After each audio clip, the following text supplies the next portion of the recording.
ಎಲ್ಲರಿಗೂ ನನ್ನ ನಮಸ್ಕಾರ. ನನ್ನ ಹೆಸರು ಮಿತಾಂಶ್.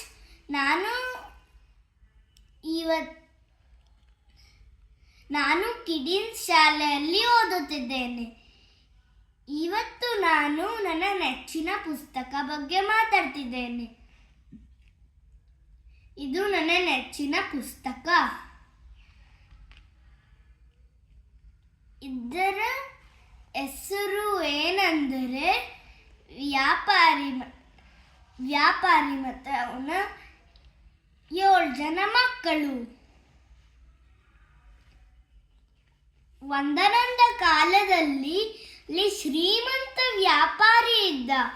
ಅವನಿಗೆ 7 ಜನ ಮಕ್ಕಳಿದ್ರು. ಅವ್ರು ಯಾವಾಗಲೂ ಕಿತ್ತಾಡ್ತಾ ಇದ್ರು. ಅದಕ್ಕೆ ವ್ಯಾಪಾರಿ ನೋಡಿ ಬೇಜಾರಾಯಿತು. ಅದಕ್ಕೆ ಅವನು ಒಂದಿನ ಎಲ್ಲ ಮಕ್ಕಳನ್ನು 7 ಜನ ಮಕ್ಕಳನ್ನು ಕರೆದು ಬಿಟ್ಟು ಅಲ್ಲಿ ನಿಲ್ಲಿಸಿದ. ಮತ್ತೆ ಶ್ರೀಮಂತ ವ್ಯಾಪಾರಿ ಹೇಳ್ದ, ಯಾರು ಈ ಗುಂಪಾಗಿ ಕಟ್ಟಿದ ಕಡ್ಡಿಗಳನ್ನ ಮುರಿತಾರೋ ಅವರು ಬಲಶಾಲಿಗಳು. ಮತ್ತೆ ಅವನ ದೊಡ್ಡ ಮಗ ಬಂದ. ಮತ್ತೆ ಅವನು ಹೇಳ್ದ, ನನಗಾಗತ್ತೆ, ನನಗೆ ಕೊಡು ಅಂತ. ಮತ್ತೆ ಅವನು ಪ್ರಯತ್ನ ಪಡ್ದ, ಅವನಿಗಾಗಲಿಲ್ಲ. ಮತ್ತು ಉಳಿದಿರೋ 7 ಜನನೂ ಟ್ರೈ ಮಾಡಿದ್ರು, ಅವ್ರಿಗಾಗಲಿಲ್ಲ.